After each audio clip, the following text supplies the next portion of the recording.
following podcast may contain spoilers.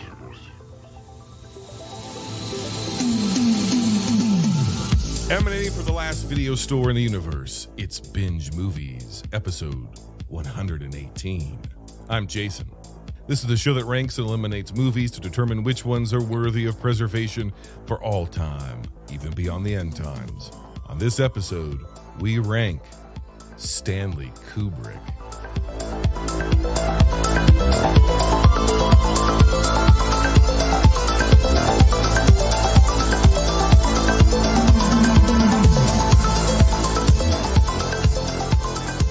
What kind of smug son of a bitch decides he's gonna rank Stanley Kubrick films? Oh, man. In the same season, he just ranked video game movies of the 1990s. Oh, wow. We cover the full spectrum of film here at Binge Movies. That's not just some kind of a gimmick. We really live it.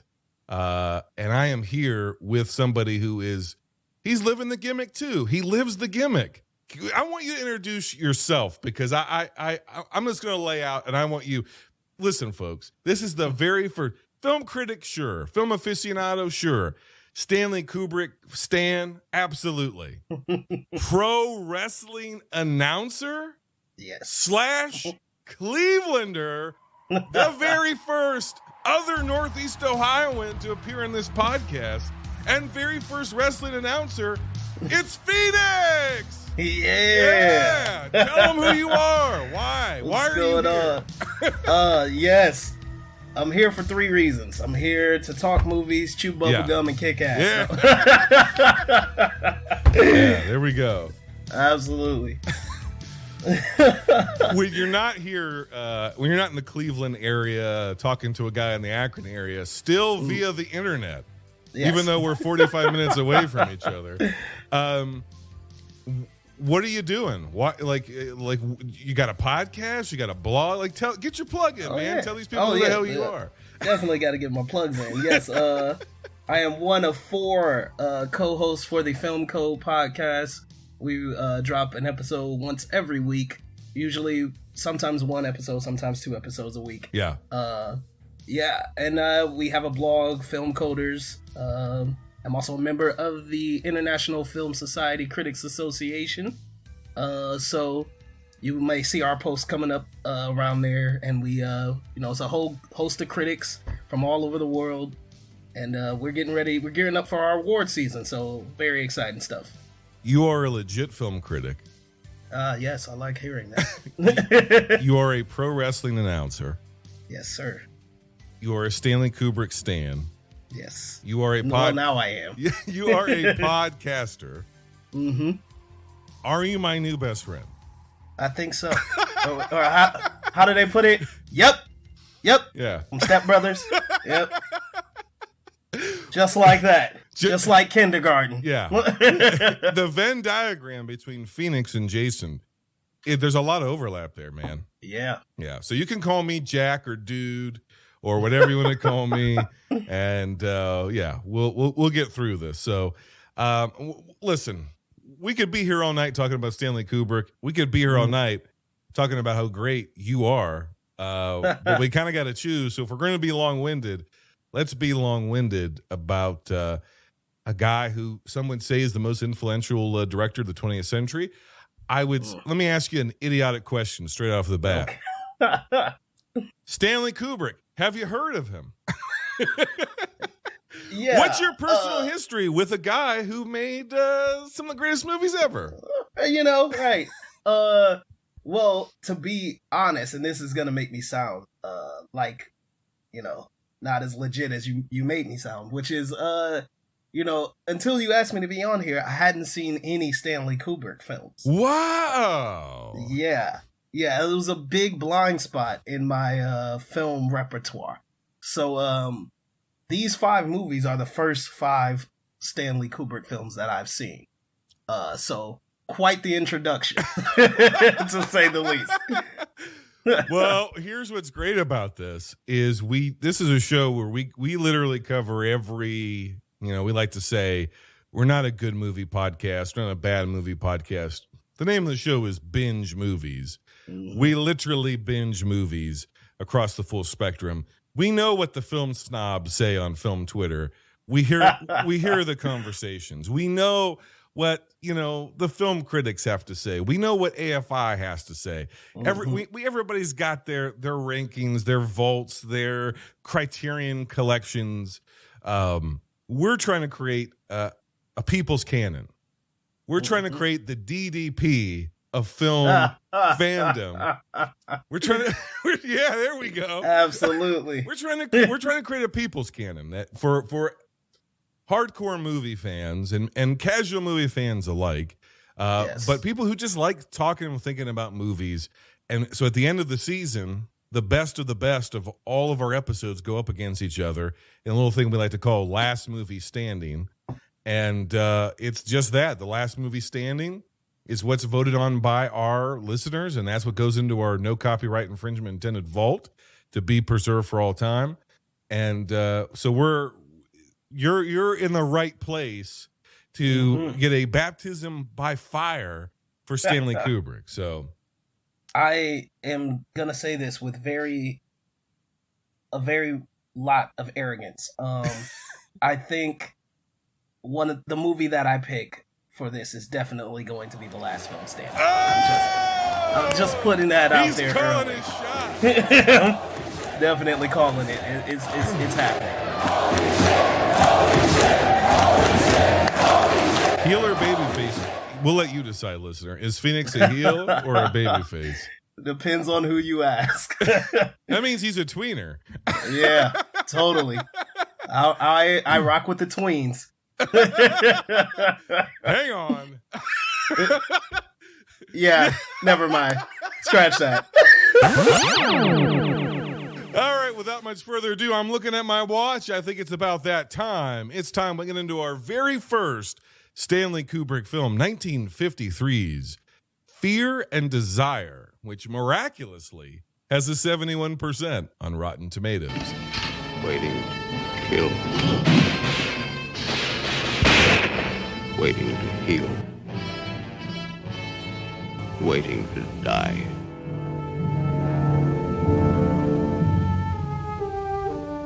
One by one, the men turned black.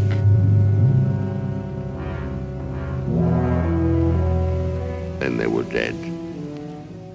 Fear and Desire was directed by Stanley Kubrick. It was written by Howard Sackler. It was released April 1st, 1953, on a budget of between $40,000 and $53,000. The box office is hidden from all time because it didn't do that great. 4 soldiers find that danger can be found not only across enemy lines, but also in themselves. War sucks, and then you become the magician. Kubrick was 24 years old when he makes this. He quits his full-time job as a photographer for Look magazine, which, if you're not 95 years old, you only know it from either your grandma's stories or A Christmas Story. That's what Ralphie's slipping the advertisement for the Red Ryder BB gun into. It's a copy of Look magazine. He had done a couple of shorts, one called Day of the Fight and the other called Flying Padre. Those were basically little documentary shorts about stuff that he had done photojournalism of for Look magazine, some pieces, so he brought them to the screen. The screenwriter for this, actually, this is probably one of the more interesting things about this movie. Howard Sackler, he goes on to write The Great White Hope in 1969, wins a Pulitzer Prize for that. But even more interesting for film fans is he writes Quint's USS Indianapolis speech from Jaws, like the thing that everybody's like, that's the best scene in the movie. The guy who, I'll use this term loosely, wrote this movie, wrote that speech. So Kubrick himself is quoted as saying, "It's not a film I remember with any pride, except for the fact that it was finished." and for years attempted to keep prints of the movie out of circulation. This is the first time I've ever seen this film. He did not manage to keep it out of circulation. You can find a very bad colorized version of it on Tubi, and you can find the black and white version on Amazon Prime. So it's readily available. I'm sure it's on YouTube. To me, this is a Twilight Zone movie without a twist, or Twilight Zone episode, rather, without a twist. You keep waiting for there to be a twist, and it doesn't really ever happen. What is this? What did you think about it? Let's start with you. This is your first time seeing it. First time seeing any Stanley Kubrick film. Right. I'm sorry. What'd you think of Fear and Desire? I know, right? And I want to stress that I watched all of these movies in chronological order, and I felt like that was the best way to go because Yep. You get an understanding of Kubrick's style that way. Yeah. So jumping in with Fear and Desire, whew. You were like, oh, what did I sign up for? Right. I gotta say, I was like, This guy? This is the guy? Like, this is the most influential filmmaker of all time. Really? This guy. All right. But actually, after thinking about it, sitting on it, especially after finishing the filmography, I would say that this movie grew on me a bit more than after I initially finished watching it. But the thing that was apparent was that this is very early, young Stanley Kubrick, who hasn't really figured out his identity and what he wants to say or how he wants to say it. Yeah. So as a first go, it's bad, yes, but you see that there's budding tendencies that will blossom later. So that's the only thing about it. I'm right there with you. I think that's exactly right.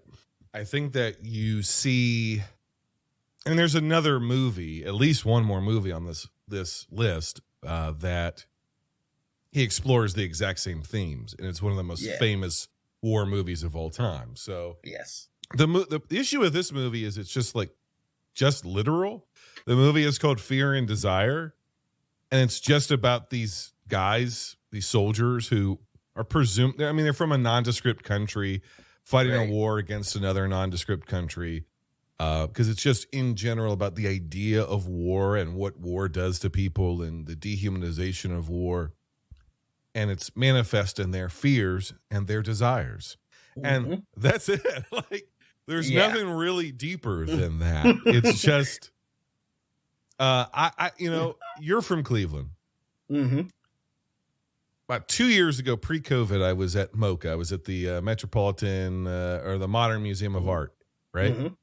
And there was a guy on Father's Day. I was there on Father's Day, who had clearly been dragged there by his wife and children. And it was clearly mom's idea to go to the Modern Museum of Art on Father's Day. And he clearly gave no shits. Okay? Right. And we watched a expressionistic film that was all about essentially U.S. war crimes. Every dad's wish on Father's Day, yes. And he went around the museum the rest of the day, at least when we were together. This is a complete stranger to me. He did this even in the gift shop, going, "War bad, America bad. We get it."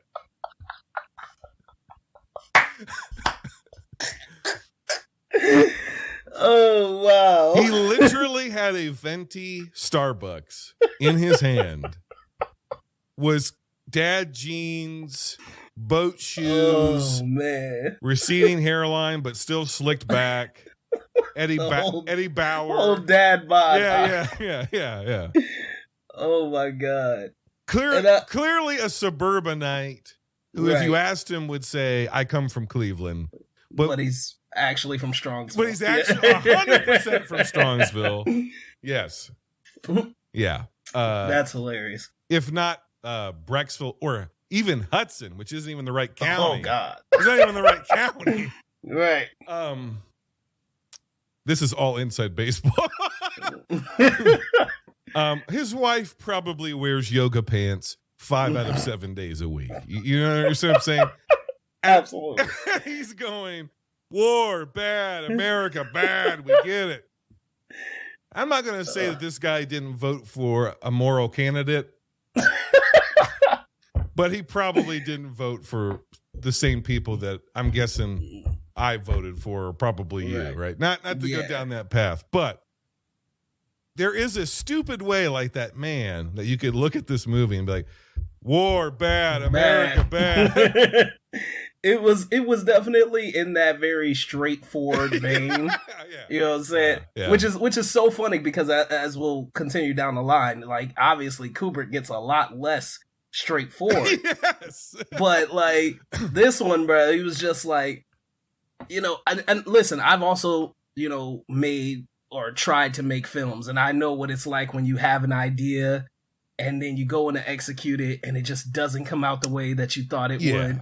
And that all of that is what I see in this film. It's like, okay, you know, you see those aspects where you're like, oh, we're totally gonna do this, and then you realize, oh, we ain't got the budget for that. So like we're gonna have to take that down a notch. And it's just you keep doing it multiple times throughout the filming, and all of a sudden you just end up with a very uneven, straightforward, kind of thrown together, do your best with what you got kind of movie. And that's what this was.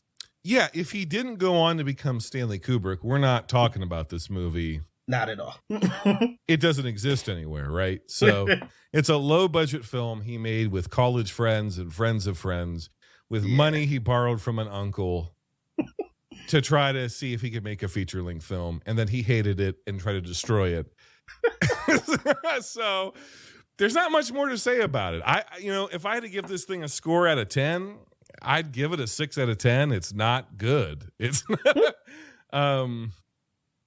maybe I saw your reaction, and that might be too low or too high. I'm guessing you put way lower than that, which is fine. Was like when I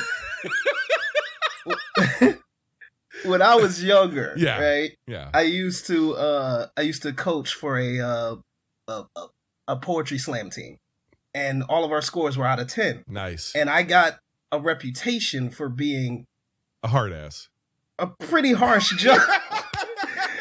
I remember we were at national competition, and I was given things like 4s and 3s, and I had someone come over to me and goes, "Hey, listen, man, we really rarely don't give anything lower than a 7." I was like, "A 7? Well, I've been handing out 1.2 since I was like I'm like, to what? children, presumably. To children, so I'm like, okay." So for me, you know, I'm sorry. Like I see everything that Kubrick wanted to say here, and you know, eventually, thank God, he became who he became. But this movie gets no passes from me. It sits at a 3 out of 10 for me. I can't. Yeah, I don't think I think I buried the lead there, but it is definitely in my last place. Yeah, on my list. I can't say that I disagree with you. I can't say that I disagree with you. Yeah, it's worst of the week for me too, right? So it's number 5. We're just cutting it straight off the top, but and honestly, we're honoring the spirit of the man, because he would be like, "Get this the fuck off the list." Exactly. So we're going to. So let's move on to a movie that now I'm real interested in what you have to say. This is a first for me as well, by the way. This next film is 1960s epic Spartacus, which currently sits at a 93% on Rotten Tomatoes.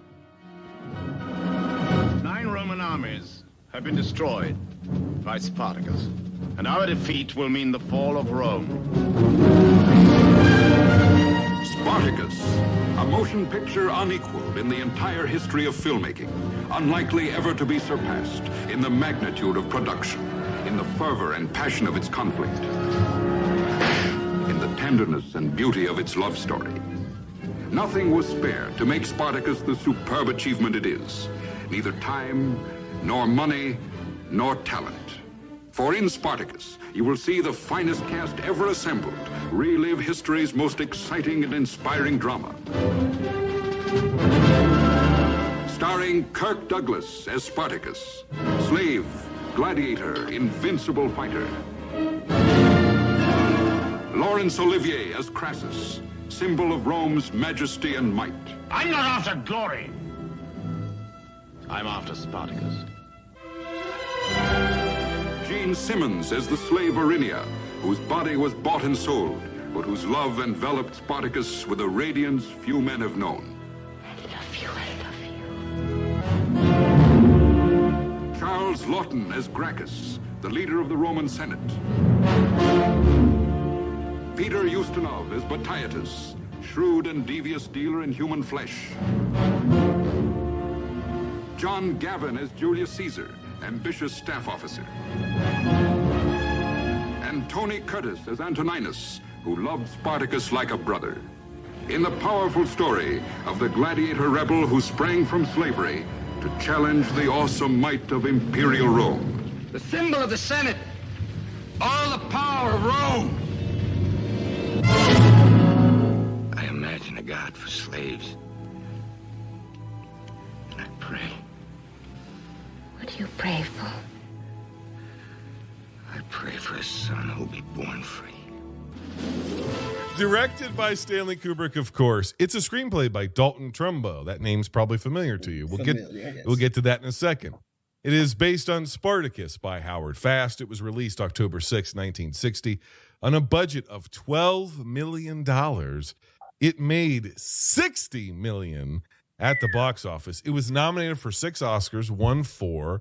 Best Actor and Supporting Role for Peter Ustinov, Best Cinematography and Color, which, I mean, that's, talk about that. Russell Meddy, Best Art Direction, Set Direction, Color Films, because black and white movies were still a thing. Right. Best Costume Design for Color Films. Yeah, it's, how do you summarize Spartacus? A Roman slave leads a revolt against the empire and its power-hungry leaders as the fall of the Republic begins. Turns out slavery was never really cool. Who knew? Who knew? Right. The history here, man, Kirk Douglas was the producer of the film.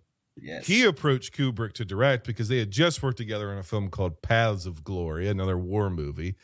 And then I don't know if he lived to regret that because the two clashed over the script throughout the production, and Kubrick removed all but 2 of Douglas's speaking lines of dialogue out of the first 30 minutes of the movie. And during the crucifixion scene, left him on the cross for hours. Oh my God. Until he was genuinely suffering because he didn't believe his performance. He was like, if you're going to be on a cross, you got to be close to death. And speaking of the script, this was written by screenwriter Dalton Trumbo, who was blacklisted actually at the time as one of the Hollywood 10. Google that, kids.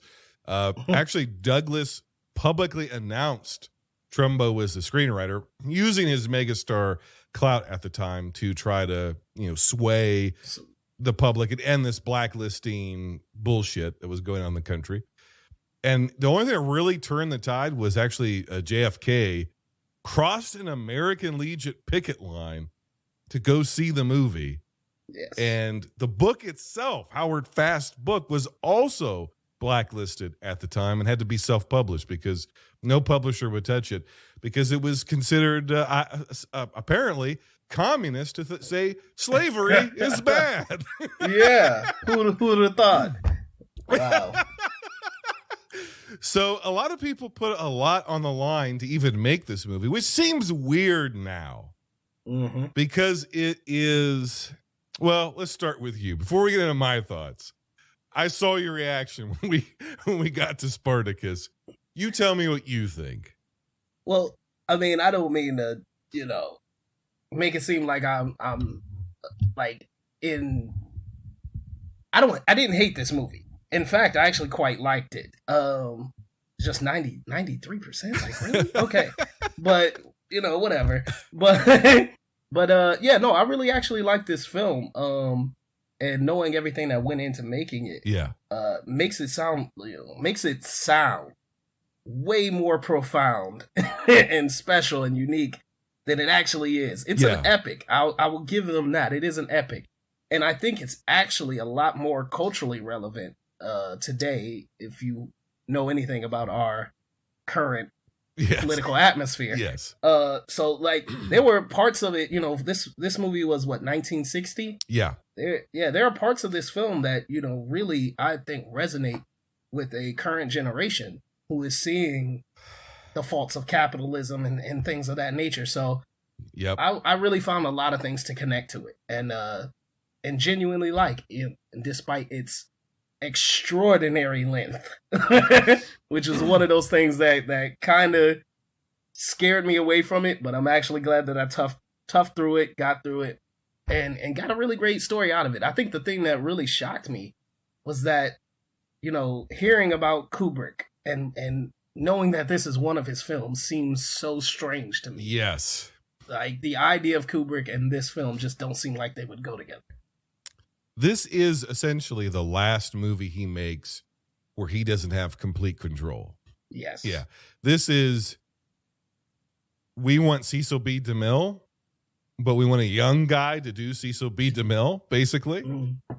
And so it's, the movie sometimes feels almost like it's at odds with itself. Mm-hmm. Because you can definitely tell that Kubrick is like, especially in the second part, Mm-hmm. or he's pushing this into a dark place. Yeah, he definitely wants to go darker. Yes. Yeah. And then the movie, like, constantly, you feel that studio or the expectation or whatever, pulling it back into mainstream, Hollywood, epic, whatever. Mm-hmm. This is 3 hours and 17 minutes long. The first half is all scale, right? It's Right. It's all size, it's scale, it's this story. It is Ridley Scott stole so much of it to make Gladiator. Absolutely. The first half of this movie is just basically Gladiator, right? Right. Down to the guy who's like, let's not become friends because we'll have to kill each other. And you're like, wait a minute, I've seen all this. Then the second half, well, actually leading into the second half, right before intermission, Mm-hmm. it starts to actually get pretty political. Yeah. And I'm going to say this as a white guy. Only white people could have made this in 1960. Oh, of course. And they were barely able to get it made. Right? They were blacklisted. Right. And like the president had to cross a picket line to get this movie released, which is insane because it's Kirk Douglas, who I think is Hungarian, if I'm not mistaken. Yeah. I mean, you got Laurence Olivier. Right, yeah. Right. Like, this Charles Lawton. Like, this is a lily white cast. movie. This is a lily white movie of A-list actors. Right. Who almost destroyed their careers to make a movie that was like, capitalism is messed up and slavery is awful and it should end, right? Inequality is bad. And the country was like, we got to ban this. We got to put a stop to this.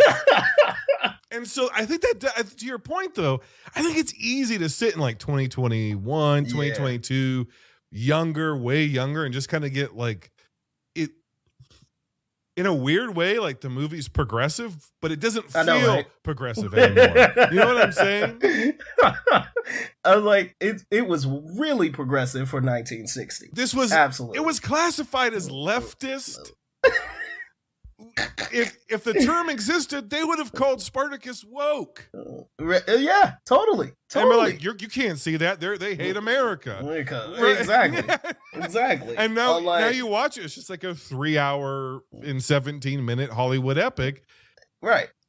Well, you know, and there's stuff in there where you're like, okay, I don't think you need that. Like they spend like the first 15 minutes just playing the score, like the score of the actual movie as it's going on. They play the whole thing in the beginning, and it's like, why? Like, you know, that's a relic of the time. And I get that, and I'm so glad that is gone.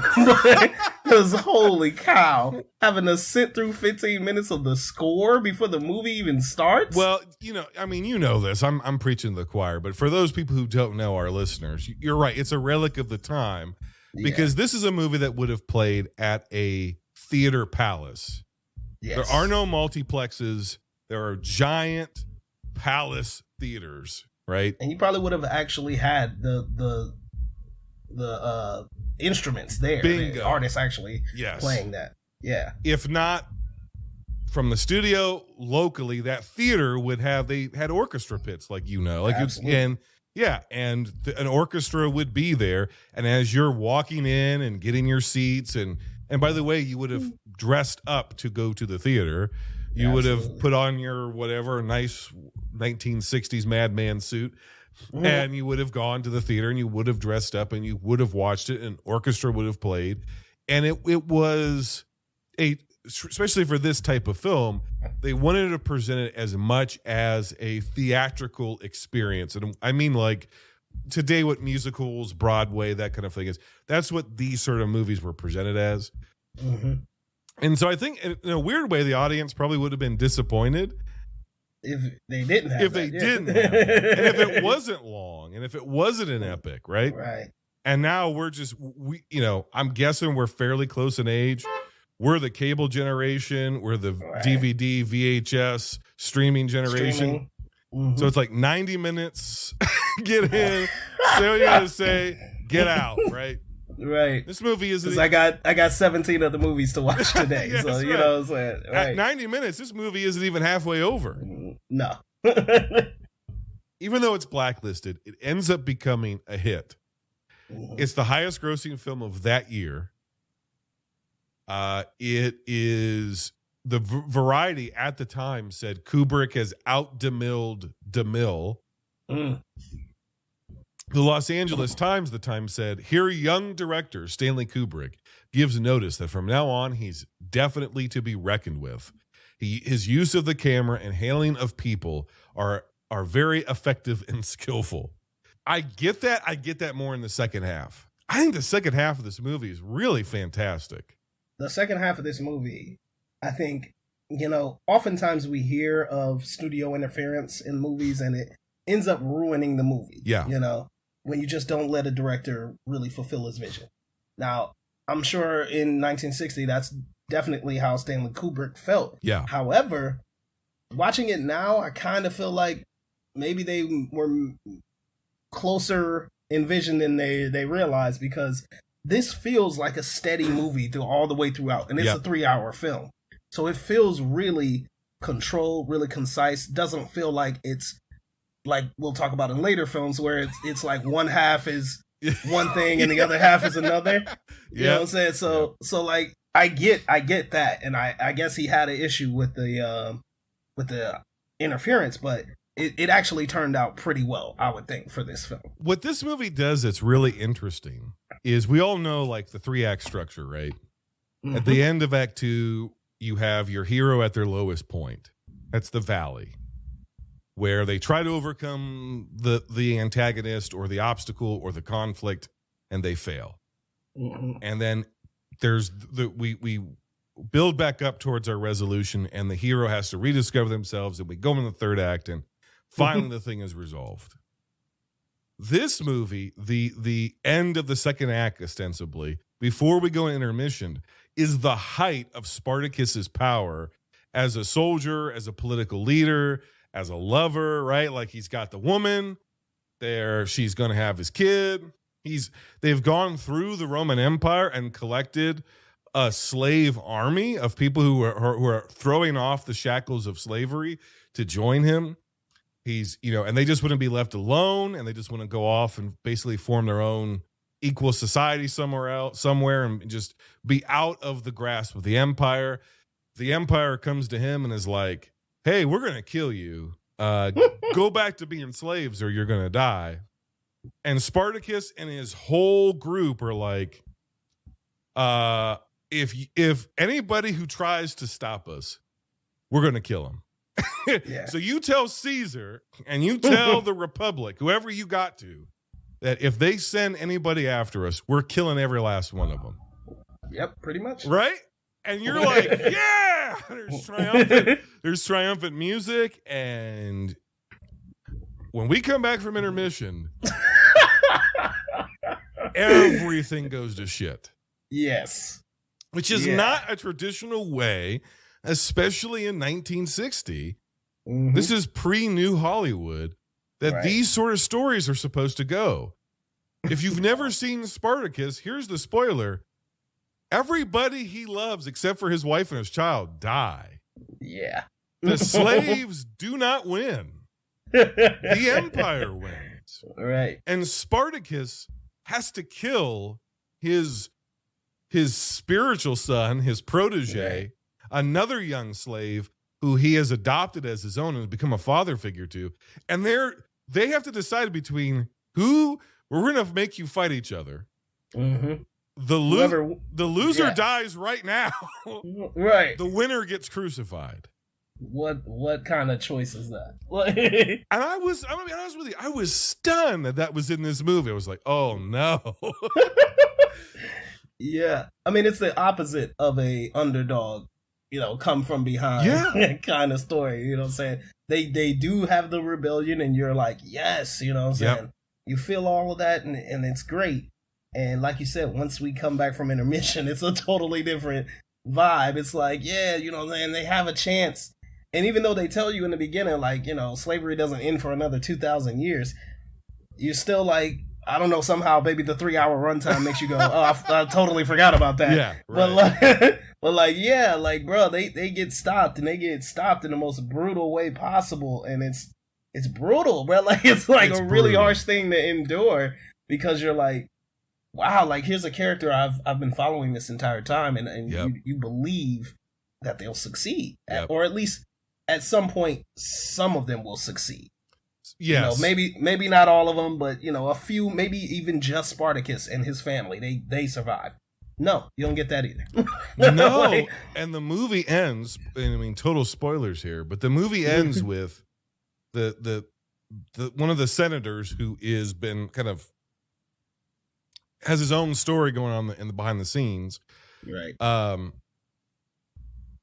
Basically uses the last of his wealth and power right before the first Caesar is appointed to get Spartacus's wife and Peter Ustinov as Buttice out of Rome to get them safe passage. But he can't save Spartacus. It's too late for that. It's too late. Yeah. And he can't save himself.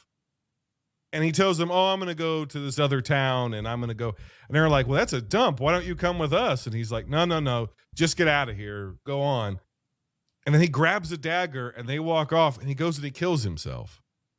Because he knows if he stays or tries to escape, that they're going to kill him. Yeah. And then it ends with them leaving town, and Spartacus is on a cross. Yeah. And she's not like, it's the only chance he gets to see his son. The first and only time is as he dies on a cross. And it ends with her begging.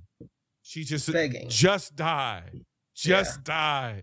Because she doesn't want him to suffer anymore. And here is what has to be Kubrick. He's like, Ustinov is like, we got to get out of here or they're going to catch on and we're going to die.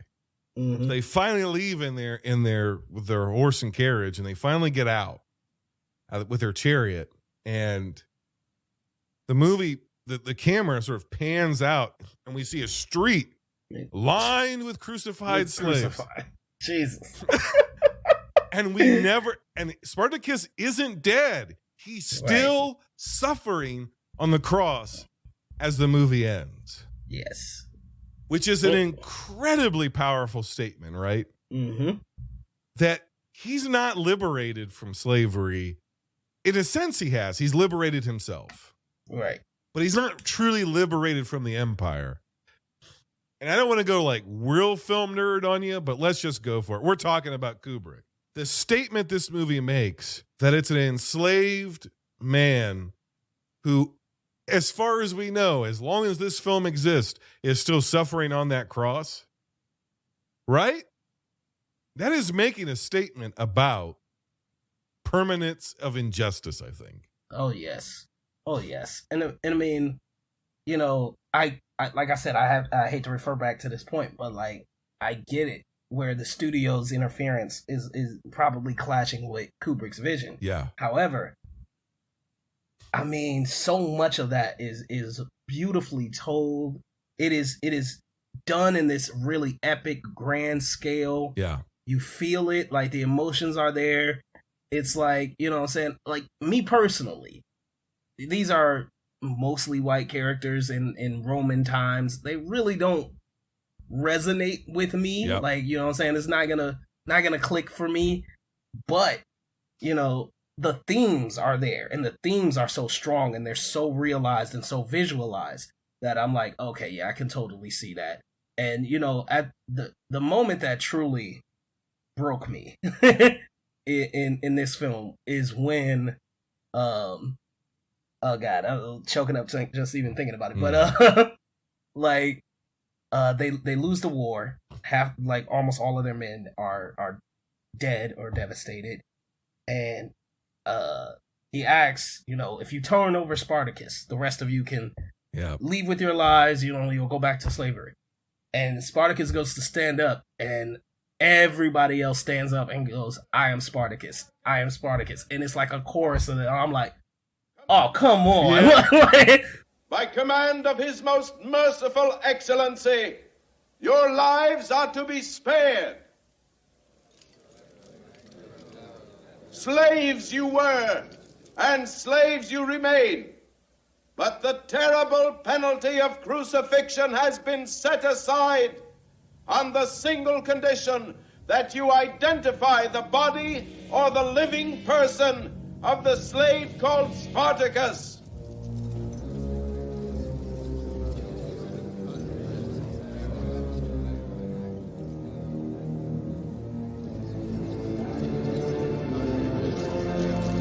I'm Spartacus! I'm Spartacus!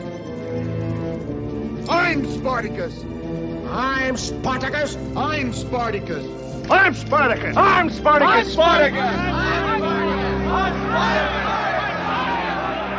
And one of my favorite movies of was it last year, I believe, was Trial of the Chicago 7. Yep.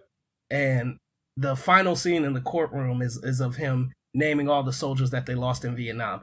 And immediately, as soon as I saw that scene in Spartacus, I thought of Trial of Chicago 7. I was like, oh, I see where you get this from. Like, yep. what's the saying? Good artists borrow, great artists steal. Yep. Like, yes, totally stolen. But if you're gonna steal, you steal from the greats, and that is an amazing scene in that movie.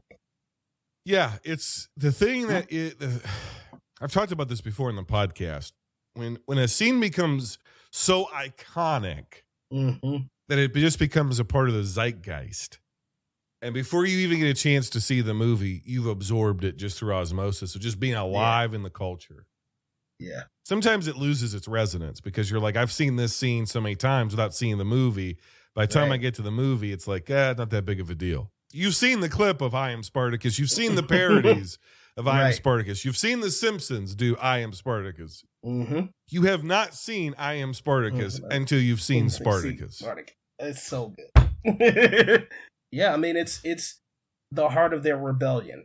Like, their last gasp of rebellion. Yep. Because they've been defeated. They know they'll lose. They know that it's over for them. And they can save their at least lives. Yep. Of course, they'll go back into slavery. Yep. But they can still save their lives. Yep.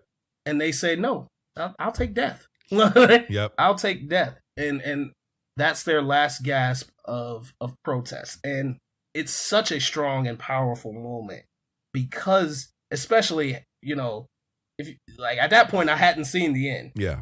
But, you know, now thinking about the ending, and I'm like, and you mentioned that pan out of all of them crucified along the road, and it's like, do you have any idea how serious that sacrifice was? Yeah. Like that's insane. So, like, for me, I was just like, yeah.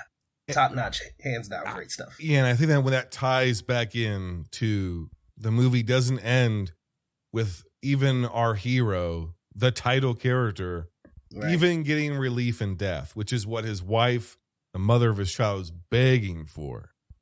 Just die. Just die. And he doesn't even get that. He is still suffering as the movie closes. I don't know if there's another movie where the character, it ends with your main character just suffering.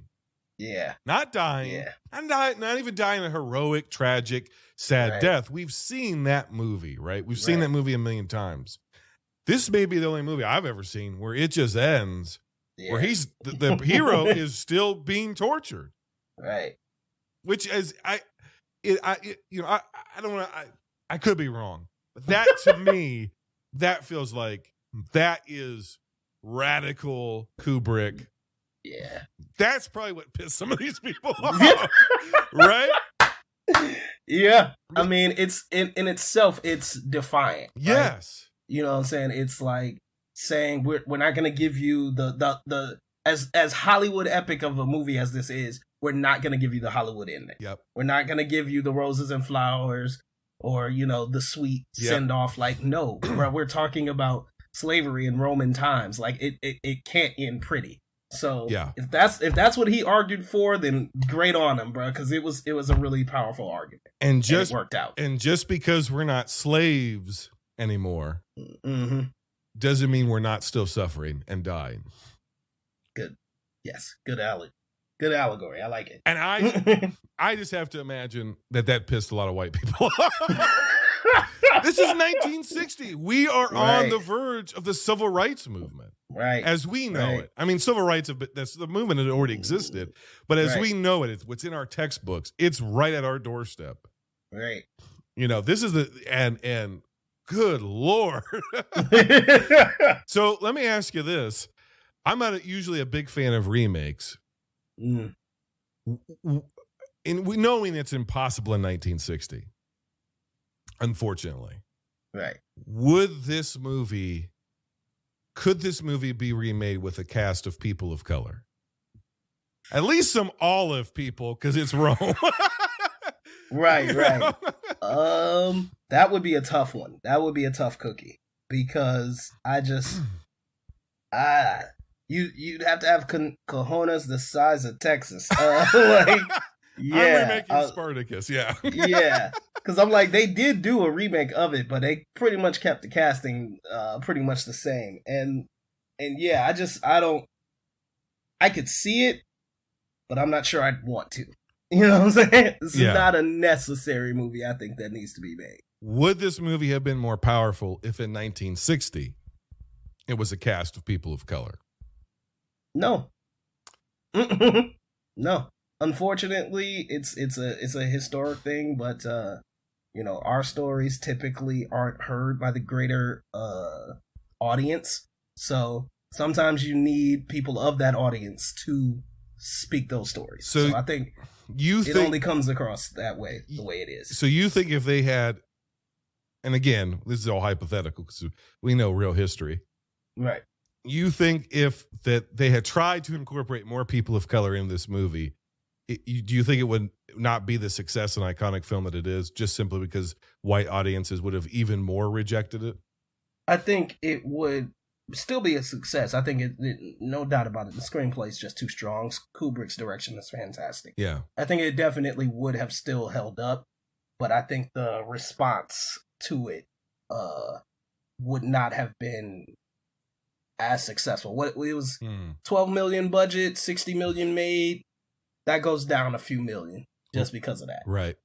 Yeah. You need what you're saying is you need Hollywood at this time, 1960. Yeah. You need Hollywood superstar Kirk Douglas putting his career on the line. Yep.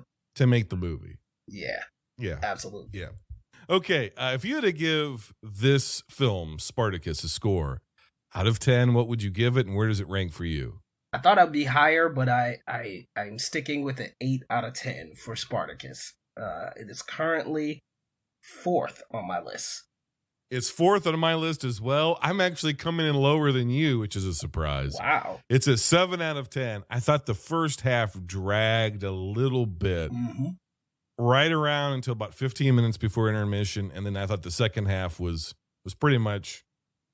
It was just great. Like everything you said. I mean, it just everything came together. It's I can't repeat what you said better than you said it. So just listen to Phoenix. And if you haven't checked out Spartacus, give it a watch. Give it a watch. Absolutely. So, all right, let's move on to now.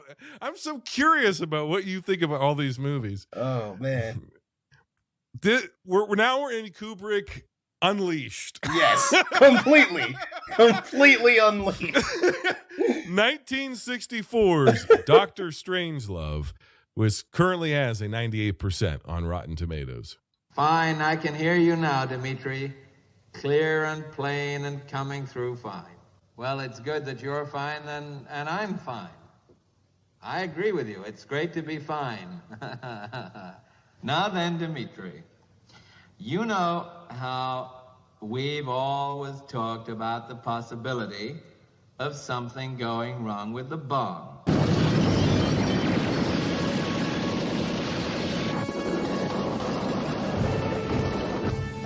Well, let me finish, Dimitri. A big plane like a 52 room.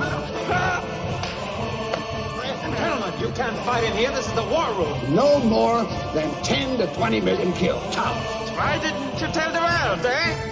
Well, listen, how do you think I feel about it? Can you imagine how I feel about it, Dimitri?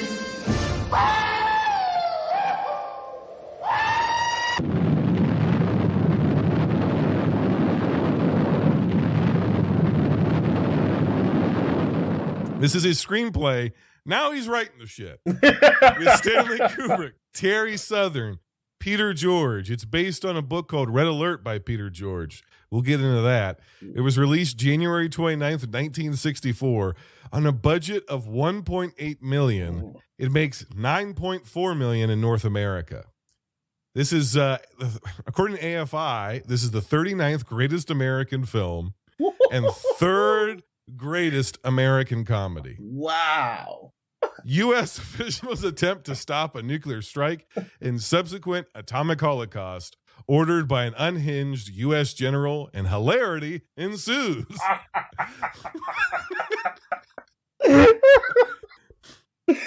Oh my goodness. So the full title of this movie is Dr. Strangelove, or How I Learned to Stop Worrying and Love the Bomb. And I added, or How I Learned How the Russians Were Turning the Friggin' Frauds Game.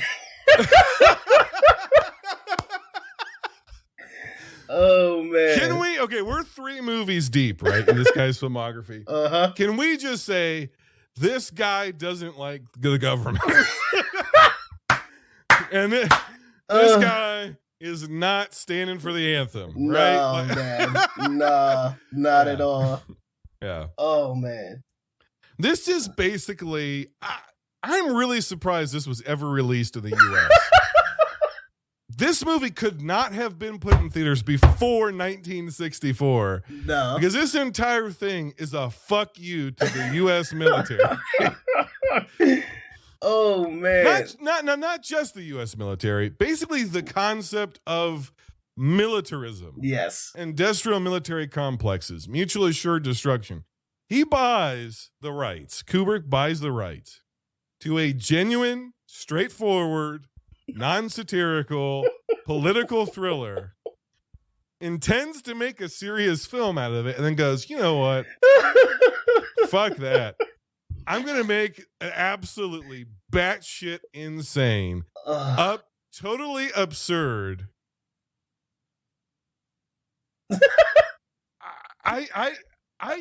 Yes.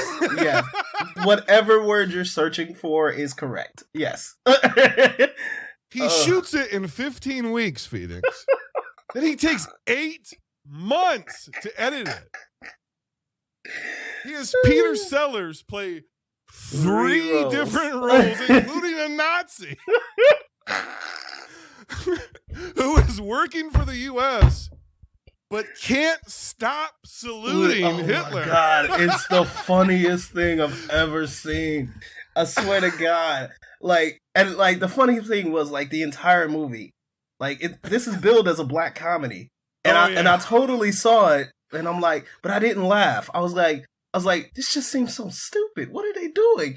And then when it came to Dr. Strangelove, yes, my Führer, I mean, Mr. President, I was in tears. I'm like, what on earth is this?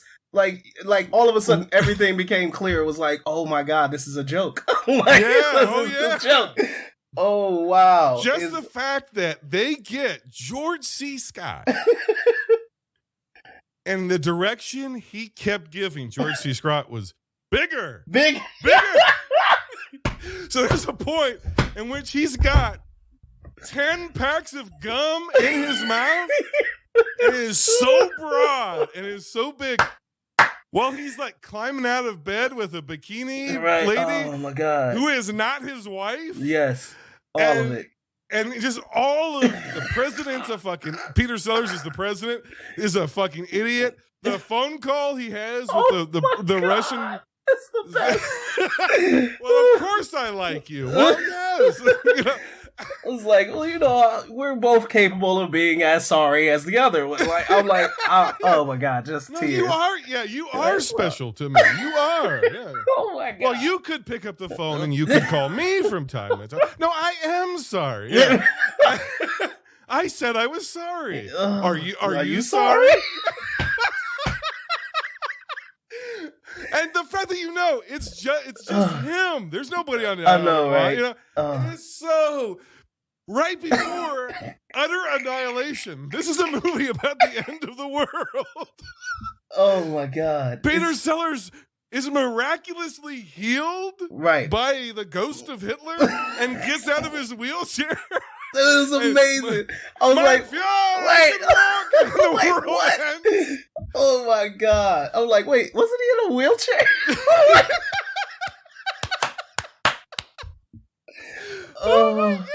Oh my God. It was so funny. And I mean, like, so many incredible quotable lines. I mean, what did he say? It's like, you can't fight in here. This is the war room. Like, what? This is the war room. Yeah, you can't fight in here. This is the war room. Yeah. Oh, my God. The entire concept, okay, the line that got me, but the entire concept, the whole scene where they talk about the doomsday machine. Right. And he goes, well, of course, the whole point of a doomsday machine is lost if you keep it a secret. Why didn't you tell the world, eh? We were going to announce it on Monday. But it's bringing out the utter absurdity of mutual assured destruction. If we just, we're in the throes of the Cold War. Mm-hmm. This is the arms race. This is the nuclear arms race. And the idea is, if we just stockpile as many nukes as possible on both sides, nobody has to die, which is a darkly absurd idea. Yes. And I mean, like, and it's further explored in the scene where the general is explaining the level of casualties. Mr. President, I'm not saying we wouldn't get our hair mussed, but I do say no more than 10 to 20 million killed, tops, depending on the breaks. I will not go down in history as the greatest mass murderer since Adolf Hitler. Perhaps it might be better, Mr. President, if you were more concerned with the American people than with your image in the history books. General Turgison, I think I've heard quite sufficient from you. Thank you very much. Mr. President, they have the ambassador waiting upstairs. Oh, good. Any difficulty? They say he's having a fit about that squad of MPs. Yeah, well, that can't be helped. Have him brought down here straight away. Yes, sir. Is that the Russian ambassador you're talking about? Yes, it is, General. Am I to understand the Russian ambassador is to be admitted entrance to the war room? That is correct. He is here on my orders. I don't know exactly how to put this, sir, but are you aware of what a serious breach of security that would be? I mean, he'll see everything. He'll see the big board. And he's just like, very lackadaisically, we're 10 to 20 million tops. That'll be best. Like, what? Yeah. You're talking about 20 million lives, bro. Like, they're disposable. Like, it's hilarious because he keeps adding. He's like, 5 million people are the casualties will probably. Well, 10 million's a likely scenario, Mr. President. 20 million is tops. A small price to pay for freedom, Mr. President. And the funny part about it is, like, yes, it's done in this sort of absurdist kind of parody of a way, but at the same time, I'm watching it, and I'm like, I know he's making fun of them, yes. But I kind of can't help but think that this is exactly how they think. Like, you know what I'm saying? Like, like if you're in that war room, you're in that situation, or even when, you know, it comes to situations of war, period. I'm sure like these are the thoughts that come across a lot of people's minds is, you know, what's our level of casualties? What's an acceptable amount of casualties for this war? You know what I'm saying? Because they'll all be fine. But, you know, you know, we're talking about protecting our legacies and all of that, while, you know, millions upon millions of people could die for our own arrogance. And it's just like, and it's done in this blackly dark humor way. But like, I was watching, I was like, oh, this is scary, bro. like, you know, they have these conversations, man. Well, we now live in a world where for better or for worse, our leaders are on social media. Yeah. So you can see just how fucking stupid they all are. And what you realize is, if anything, these guys underestimated how fucking stupid these people are. Oh my God. So you know that these conversations have happened. Absolutely. We live in a world where the president wanted to nuke a hurricane. For real. For real. As if it worked. Like, we live in a world where he asked us to drink bleach during a global pandemic and asked if sunshine could cure us on national television. Like what if we injected bleach into our lungs and kind of like a cleansing? You could see Peter Sellers asking that question. And the way that those sycophants in real life are like, whoa, we'll have to look into that, Mr. President.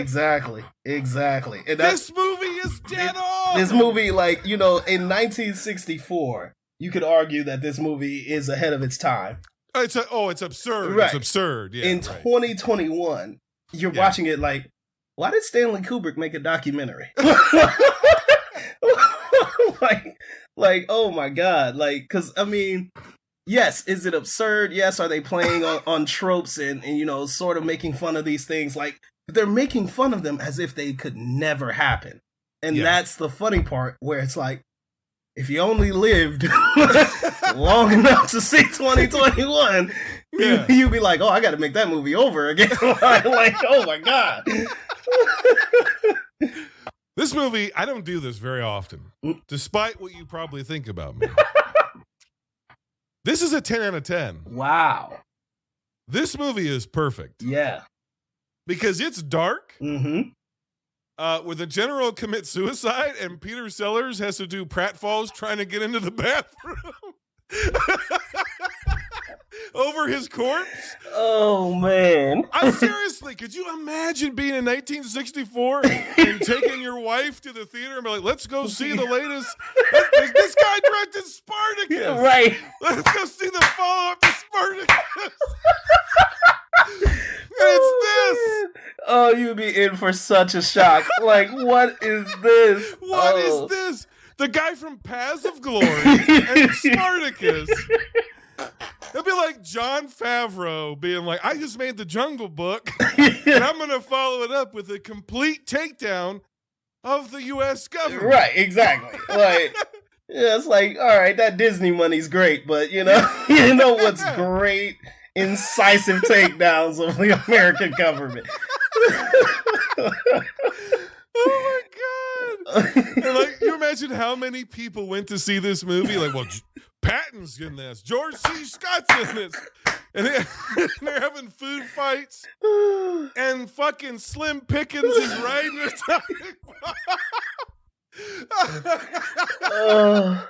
and the movie ends with the end of the world. Totally. And I didn't realize, like, I had to read a few reviews after I watched it. Yeah. And I didn't realize all of the wild and almost like in your face, blatant sexual innuendo that Stanley Kubrick was putting in this movie. I mean, dude goes down with the missile right in between his legs. You know what I'm saying? I'm like, what on earth? Like, it's so ridiculous and so flamboyant and so just out there, and it's this has got to be one of the first instances of showing something absolutely horrific, like total annihilation, with one of the most sweet, upbeat songs. It ends, you see absolute atomic devastation, and it's "We'll meet again." Don't know where, don't know when, but we'll meet again some sunny day. Oh man. Which means if anybody lived, right, it's going to be 10,000 years before we can be on the surface of the earth again. And it's just like, this is some wild shit, and I loved it. And I thought what was really funny was like, okay, they're discussing all of these random, improbable situations of what to do if, the bomb drops. Meanwhile, the bomb is dropping. And I'm like, oh yeah. I'm like, wait a second. I'm like, why are we discussing this? Like, it's in the air. Like, there's something you have to do. Like, and it's just like they're sitting there and they're just talking about it. And they're talking about what they'll do with the women and children and like how they'll plan for what happens next. And dude is literally like, the general, I can't remember his name. One who's popping gum all the time. Yeah, Buck, General Buck. God, what was his name? General. It's an innuendo, whatever it is. Yeah. And like, Turgidson. Yeah, Jesus Christ. Yeah. I didn't even catch that. Yeah, Buck Turgidson. Buck Turgidson. Jesus Christ. I mean, how the censors let this through, right? George C. Scott is playing Buck Turgidson. And is introduced like just got done fucking. Yeah, pretty much, And that's the only thing he's concerned about. The world's ending. He's on the phone with his mistress. Oh, baby, I love you. No, I do love you. I'll be back in. Go to sleep. Right. Yeah. Oh my God. Do you love me, baby? Are you gonna wear something nice for me? Yeah. The world's ending. The world is ending, and that's the thing. Like, that's the thing I can't get over. It's like, like you guys are planning situations for afterwards. It even ends with him like arguing, like we can't allow the Russians to have their own. Like, you're like, what are you talking about? The world is ending, bro. Like, what are you doing? So like, it's amazing to me. Like, it truly is amazing to me. It's one of the funniest movies I've ever seen. It just, as a dark comedy, it is ridiculous what they did. Ridiculous. I mean, it truly is. So it's a 10 out of 10 for me. It's my number one of the week. I'm adding it to the short list. Tell me where this lands for you. I wish I could say this was my number one, but yes, a movie beats it. It is my number two. I'm putting it at 8.5 out of 10. But it is up there. I mean, it's an amazing film. But for now, it is my number two. Okay. All right. It's time to move on. I mean, if you think that's off the rails, it's time to go to 1971's A Clockwork Orange, which currently has an 87%. This has a threesome set to Mozart at high speed. Yes. And that's the least crazy thing that happens in this movie. Pretty well, little brother. Pretty well. There was me, that is Alex, and my three droogs. That is Pete, Georgie, and Dim. Go on, do me in your course. He's enterprising, aggressive, young, bold, vicious. You are to be reformed. What exactly is the treatment here going to be, then? Just going to show you some films. But enough of words. Actions speak louder than action now.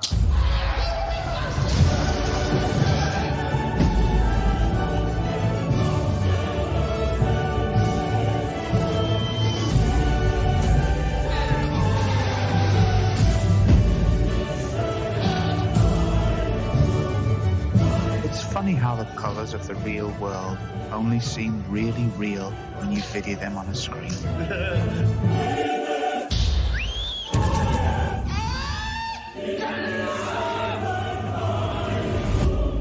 I'm cured! Praise God! You're not cured yet, boy.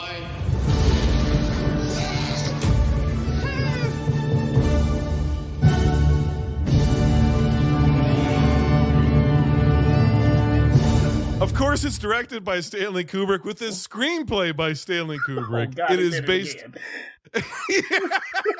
It's based on A Clockwork Orange by Anthony Burgess. It was released on the 19th of December, 1971 in New York City on a budget of $1.3 million. This movie's accumulated box office is $114 million. Wow.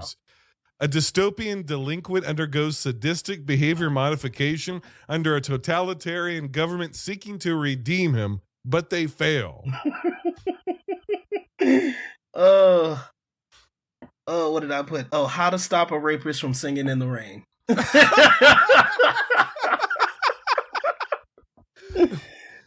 Pulled from cinemas and not released again in the United Kingdom until the 2000s. Wow. This guy made a movie in 1971 and the Brits were like, pull that shit out of theaters.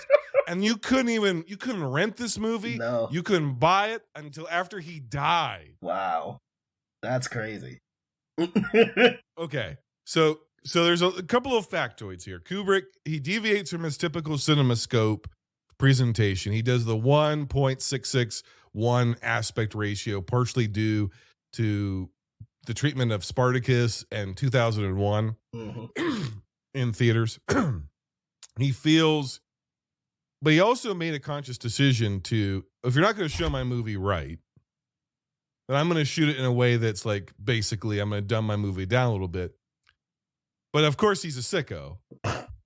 So he's like, I'm going to shoot it as intimately as possible so that you have to watch rape and torture and murder. And it's all going to be done with singing in the rain and happy songs and whistling and zippity-doo-dah. And it's going to be as tight as possible, and you're not going to be able to escape it. So this guy was so bent out of shape about the presentation of his films that he decided to make his nastiest movie to date and shoot it in the most intimate aspect ratio he possibly could. This is a movie that, of course, you've heard about, right? Like, yes, there's no question about it. You've heard about this movie, and particularly the scene that I always remember is the singing in the rain scene. And I remember thinking, like, oh man, I don't know how dark that scene goes, but I hope it doesn't go that whole way.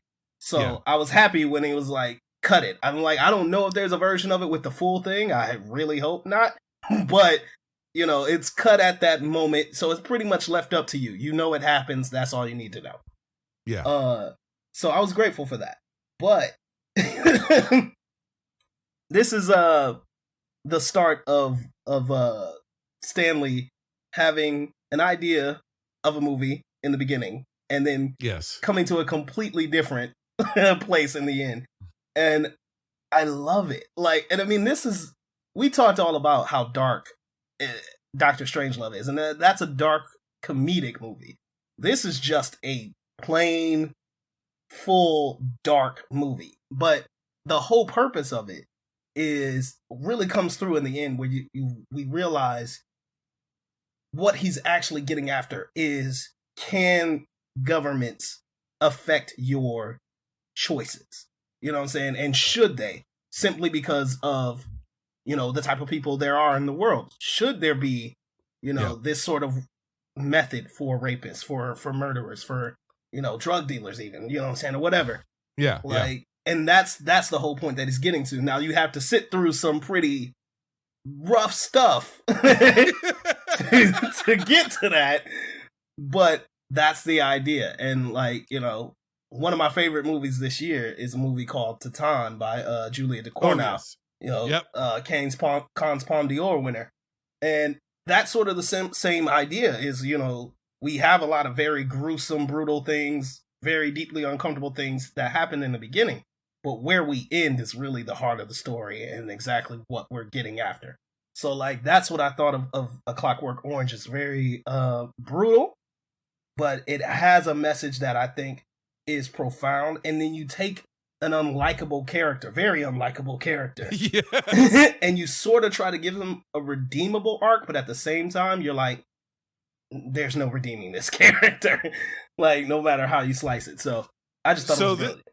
No, you're spot on, because the only real difference between the book and the final film is Kubrick decides to delete the last chapter of the book where Alex actually does reform and is like, killing and murdering and raping is boring.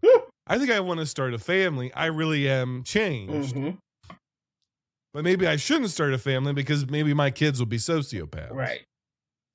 So ultimately, he makes a moral decision not to reproduce, and he moves on to being a potentially a decent citizen. Ooh. Kubrick decides to end the story in this movie the chapter before, which he's envisioning orgies and death and murder, even while he's like being lauded by the state as a success. For look at this reformed criminal, and all he's thinking about is murdering the entire crowd and raping them. Yeah, Kubrick is like, that's where the movie ends. That's where the movie ends. The end. That's the end of the story. Is that this guy's not redeemed at all? Yeah, but here's what's weird, right? Mm-hmm. There still is that darkly absurd humor that's in the movie. Oh yeah, Alex goes through the entire thing. He commits horrific acts. Yes. The government commits horrific acts against him. Mm-hmm. Then he goes back to his old life, and his old life commits horrific acts against him. Right. Which undoes what the government tried to do to him. Right. Which makes him horrific again. So really, like, in a way, you could say that this whole movie is about, like, recidivism. Right. Yeah. Right? Yeah, and the idea, and a lot of people, especially in that time, prisons, the idea of prison being sort of a place for reforming citizens, that whole idea, I think, is challenged in this movie, because it's like, okay, if the prison system doesn't work, and then we try more extreme measures, and that doesn't work, you know what I'm saying? At some point, where do we say, like, these people can't be changed. They're irredeemable. And so then you have that question of, well, where does morals and where's the fine line for governments? Where's the fine line for individuals to say where this person's life should end or begin, or whether, we should try to control them? Have they given up their essential right to humanity by doing the acts that they commit? Obviously there's the moral argument, but then you have to look at it like, if reform doesn't work, then what other option is there? So, well, yeah, you have the chaplain, right? Who speaks up, and he's like, "This guy's not reformed, right? You've just broken him. You've broken a part of his brain. Mm-hmm. He's not choosing to be moral. He's just now incapable of being evil. Right. So he's not actually good, because if you take away his ability to choose good, he's not reformed. Right. Yeah. And the government's response is, the minister's response for the government is like, this isn't about morality. This is about good citizens. Right. This is about the state. Yeah. And those are both arguments that I can see both sides of. And I think that's the beautiful part of this movie is like, okay, here's the challenge that Kubrick presents, and where do you fall? And then you see the rest of the movie and how it turns out, because no matter what we say, people go to prison, do your time, so as long as you pay your debt to society, you'll be okay. But once those people are released, the world is different. Their world is different. People have moved on from them. people still remember the crimes that they committed, so they want, either revenge or more punishment for them. So yeah, like, you could serve your time and potentially be reformed in prison, but if the world that you go into puts you back in those situations, then it starts it all over again. People he abused as his gang members are the police by the time he gets out. Yeah. And when they find him, they just beat the shit out of him. Yeah. Which forces him to have to go back to the house of the woman he raped and killed with her crippled husband, who wants to help him because he's this, for lack of a better term, this idealistic liberal, right? And he's like, oh, I know. He doesn't remember that this is the guy who raped his wife and crippled him. Right. He just knows this guy from the news. It is like, you're a victim of the state. Right. You're a victim of this broken criminal justice system. And he's going to use him for this social activism thing he's got going on until he starts singing in the rain. Like an idiot. Like an idiot. And then he turns on him. Yeah. And is just as violent. Yeah. And just as vitriolic. And just as vengeful. And just as sociopathic. And that's what ends up breaking his brain, which makes him violent again. Speaking of which, one of my favorite shots in the movie, like that underneath him shot where he's listening to him and he's like shaking. I love that shot. That's a fantastic shot. I think it's safe to say that Malcolm McDowell's performance here is basically the source code for every sociopath we've gotten in movies ever since. Yeah, and I mean, that's another. He's the Joker, right? He's Heath Ledger's Joker. You could argue, yes, and I mean, that's part of the reason why they had to ban it was there were people doing copycats of this movie, and which is really sick. But you know what I'm saying? Yeah. So like that's part of the reason why it had to be banned was just like people. I don't know what people were thinking in 1971. I don't know if they felt that this glamorized that type of behavior. It certainly did not. And that's what happens if you only pay attention to the first half of the movie and not the end. That's exactly right. Yeah, because everybody he brutalizes in that first half, to your point, brutalizes him in the second half. Exactly. And yeah, nobody wins. And this is a very, this is again another movie that's not pro-state, not pro-police, not pro criminal justice. I've seen this movie multiple times, and there are times where I can't finish it. Yeah. Because I've seen it multiple times, so I know where it ends. But there is something about the movie that feels a little dangerous. Yeah. 100% agree with that. I mean, like when you're watching that scene, you're like, how far is he going to take this? Right. I've seen that scene a dozen times, half a dozen times, whatever it may be. And every time I'm like, oh God, he's going to cut, right? Because it doesn't feel like he's going to. No, it doesn't. It really doesn't. It's such a long scene too. Yeah. And it's brutal. It's brutal. It's one of the, it's so hard to watch. And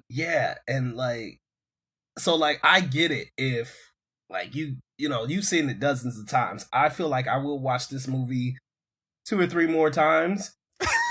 And that might be it. You're good. Right. You know what I'm saying? The rest of my life. So it's a great film and I love the commentary on it. It's just getting there is so brutal. The only real downside I can think of the movie is that we've gotten 20,000 lesser versions of this movie ever since. Because this is almost like Funny Games. Oh yeah. This is almost every independent horror movie that's been made. Yeah. In the last 50 years. Any involving home invasions. Oh yeah. Yeah. Oh yeah. Absolutely. Yeah. Reminder, the annual purge has commenced. For the next 12 hours, all crime is legal. Emergency services will be suspended.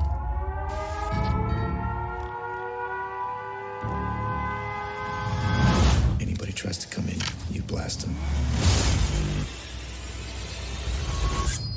Everything is gonna be okay. Nothing is going to be okay again. The Purge, rated R. And I guess this is the moment where you could argue he became the most influential filmmaker of all time because, like you said, there's been so many dumbed down versions of this movie just taking that concept, and whether it's in different ways, whether it's a, critical analysis of government interference or government control, or, we're talking the horror or violence aspect of it. So many aspects of this movie have been taken and broken down and reused, and it's understandable. Like, it's a lot of material here, so yeah, I get it. He's got the 1-2 punch of 2001, and then he follows it up with this, and you're just like, at that point, it's like, this is the guy who influences everybody. Yeah. we don't get Star Wars without 2001. That is 100% and true. we don't get very many shitty horror movies without a Clockwork Orange. You need it. So remind me again, what's your score? What's your rank? So, as much as I enjoyed this movie, it is sitting at an 8.2 for me. It is third on my list. Very much, I see the influence. I enjoyed this film. I see the meanings and the stories behind it. And it's a brilliant film. And it kind of upsets me because Singing in the Rain is one of my favorite all-time musicals. So I'm like, how dare you ruin that for me? like, that is so mean, but yeah. For me, this is also my number 3, and I'm not that far off from you. We truly are in a similar wheelhouse. Yeah. It is an 8.0 out of 10. I had to remove a little bit because it is tough. Yeah. Also, I think the 70s are aesthetically the ugliest period in human history. Are you talking about just like outfits, or are you talking about like the way films were made entirely? Not so much movies. Right. I literally just mean human civilization. Oh yeah. The clothes are hideous. The clothes are definitely hideous. They put carpet on walls for some reason. You're like, what? On the cars, everything. Yeah, and everything's like puke green. And you're like, what? Yeah. It's puke green and gold. Yeah, that's it. They took the 70s aesthetic and they made the future 70s. Yeah. And the 70s are ugly. Yeah. Right? Yeah. When we get movies in the 80s that are future 80s movies like Blade Runner and the Back to the Future 2 and other movies, it's like, okay, at least the 80s had neon. Right. There's a lot more pinks in the 80s. Absolutely. A lot more. We stopped putting carpet on walls. Right, yeah. We stopped putting thick green carpet on walls with giant chandeliers and plastic on furniture. Oh God, it's so ugly. It's so ugly. Yeah. Everything looks like it's made of asbestos. 100%. 100%. There's not people stopped wearing organic materials in the 70s. Right. Everything's polyester, and lycra, and just weird. So that's like a very, very stupid reason to dock this movie. But the themes are ugly, right? And the year in which this movie was made was also aesthetically ugly. Yes. So it makes it not as enjoyable to get through. But yeah. All right, that leaves us. We're just burning through Stanley Kubrick. So. Yeah. I've spent more time talking about Freddy Krueger films than I have Stanley Kubrick. I don't know what that says about me as a film critic, but let's move on to, wow, I can't believe it, 1987's Full Metal Jacket with a 92% on Rotten Tomatoes. Stanley Kubrick's Full Metal Jacket. The best war movie ever made. J. Scott, Toronto Globe and Mail. Great filmmaking. I've seen it twice. Gene Siskel, Chicago Tribune. A bombshell. The flip side of Platoon. Susan Granger, WMCA Radio, New York City. Overpowers Platoon, Deer Hunter, and Apocalypse Now. Bobby Wygant, KXAS-TV, Dallas. Stanley Kubrick's Full Metal Jacket. Rated R. Bring it home on video cassette. This, of course, is directed and written by Stanley Kubrick. Michael Herr and Gustav Hasford also write it. It's based on The Short Timers by Gustav Hasford. This is the triumphant return of Matthew Modine, last seen in The Dark Knight Rises, celebrating its 10th anniversary. And let me remind you, it stinks. It's the triumphant return of Vincent D'Onofrio, last seen in Men in Black. It's a triumphant return of R. Lee Emery, last seen in The Frighteners. This film was released June 26, 1987, on a budget of between $16 and $30 million. How do we not know? That's a big difference. It made $120 million. The industrial military complex is on full display in a film where men become weapons of the state. I don't know, but I've been told this movie is freaking gold. Yes. You've made it here. You know what it is. This is my number one of Stanley Kubrick's Full Metal Jacket. It is my favorite movie on this list. It is amazeballs. Like, I remember because I watched this and A Clockwork Orange in the same night. Holy shit! Talk about a double feature, bro! Like, oh my god! Like, and I finished A Clockwork Orange. I was like, do I really want to watch Full Metal Jacket? I mean, you have the true binge movies experience. I was like, I love you, man.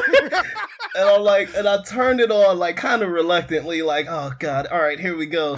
And I turned it on, and I did not stop laughing for the first 40 minutes of this movie.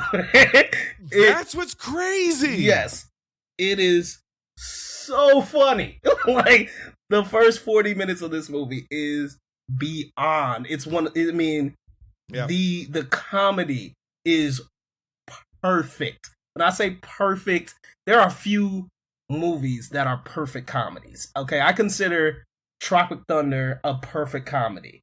Hot Tub Time Machine is a perfect comedy. City Slickers is a perfect comedy. Yes, it is. Like, I'll join you with City Slickers. Yes, like, it is. Like this, like for the first 40 minutes, Full Metal Jacket is a perfect comedy. It is so darkly funny. Like, it takes Dr. Strangelove and just goes a little bit higher. Like, in terms of the comedy, bro. It's rich. I love it. I can't get enough of it.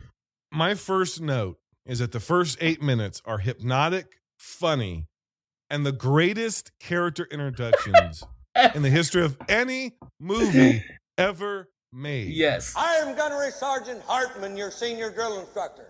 From now on, you will speak only when spoken to. And the first and last words out of your filthy sewers will be, sir. Do you maggots understand that? Sir, yes, sir. Bullshit, I can't hear you. Sound off like you got a pair. Sir, yes, sir. If you ladies leave my island, if you survive recruit training, you will be a weapon. You will be a minister of death praying for war. But until that day, you are pukes. You are the lowest form of life on earth. You are not even human fucking beings. You are nothing but unorganized, grabastic pieces of amphibian shit. Because I am hard, you will not like me. But the more you hate me, the more you will learn. I am hard, but I am fair. There is no racial bigotry here. I do not look down on wops or greasers. Here you are all equally worthless. And my orders are to weed out all non-hackers who do not pack the gear to serve in my beloved corps. Do you maggots understand that? Sir, yes, sir. Bullshit, I can't hear you. Sir, yes, sir.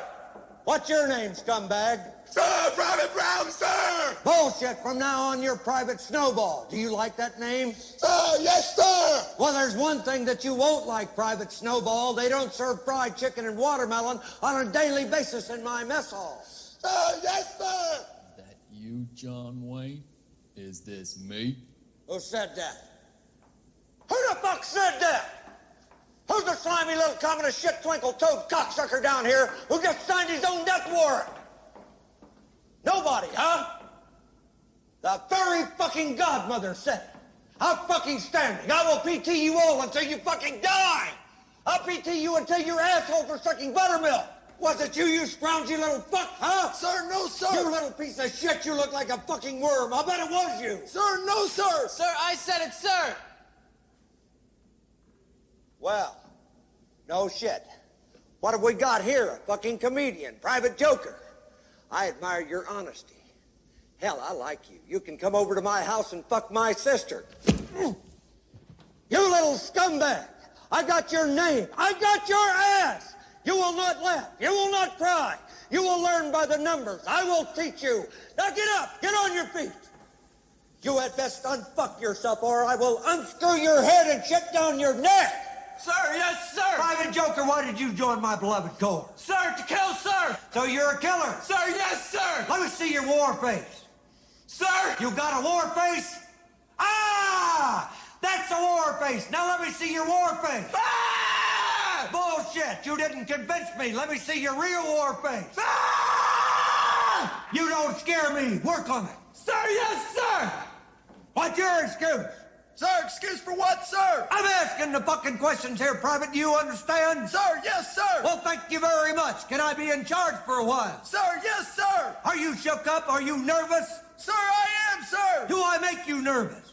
Sir! Sir, what? Are you about to call me an asshole? Sir, no, sir! How tall are you, Private? Sir, 5'9", sir! 5'9". I didn't know they stacked shit that high. You trying to squeeze an inch in on me somewhere, huh? Sir, no, sir! Bullshit. It looks to me like the best part of you ran down the crack of your mama's ass and ended up as a brown stain on the mattress. I think you've been cheated. Where in hell are you from anyway, Private?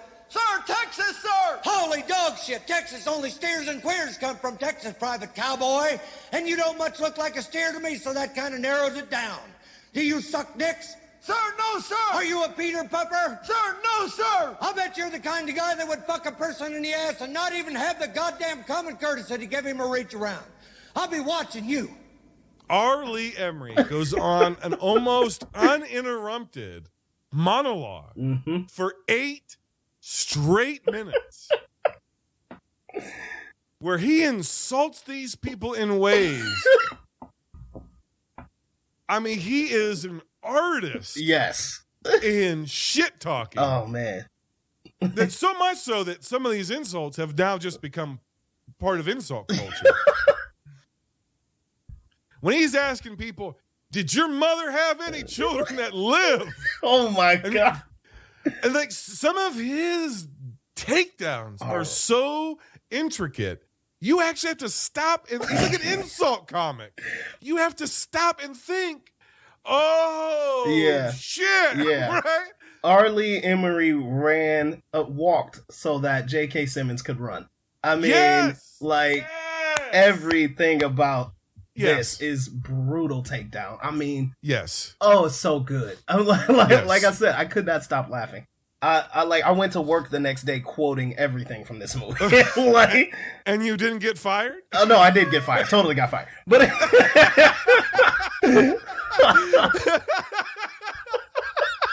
yeah, that's an HR violation and a half. Oh my God, so much, man. I mean, I love this movie, bro. Like just the I want to repeat them, but they're so bad. They're so bad. Yeah. If you have not seen this movie, man, check it out. If for no other reason, just the first 40 minutes. If you want to be canceled, tweet anything R. Lee Emery says up into the moment he's killed. Literally up into the moment he dies. Yeah. He's insulting this guy. Oh, man. And can we talk about Vincent D'Onofrio, who is just absolutely creepy, sympathetic, sad. I went the full spectrum with this guy. Private Pile. And I've seen this movie a bunch too. You feel sympathy for him, and then when they're beating his ass with soap, man, you're like, yeah, fuck that guy. I know. I felt it was like you feel bad. It was like the weirdest. What's wrong with me? Right, it was the weirdest emotion because I'm like, all right, man. Like, obviously, this dude's he's not built for this, right? He's not built for this. He should really just quit and leave. Yes. But then he starts doing ignorant stuff, like ridiculous stuff, and like by the time they start wailing on him with the soap, I'm just like, I'm like, oh well, and then you're like, what has happened to me? Right. And the last 30 minutes, and I was like, yeah, just leave, buddy. Oh, this poor guy, just leave. To where you're like, yeah, you're almost going to your bathroom and putting soap in a sock. You want to get a couple of hits in. You're like, God dang it. Because I know, like, I have members of my family who are Marines. And, like, they talk about boot camp. Boot camp is no joke. Like, it's no joke whatsoever. Whether you're Marines, Army, Navy, doesn't matter. It's no joke, right? Yeah. And I can only imagine if someone was causing you more work, more stress, more pain than you're already receiving just for your normal basic training. While he's being fed donuts. While he gets to eat donut out it, man, come on.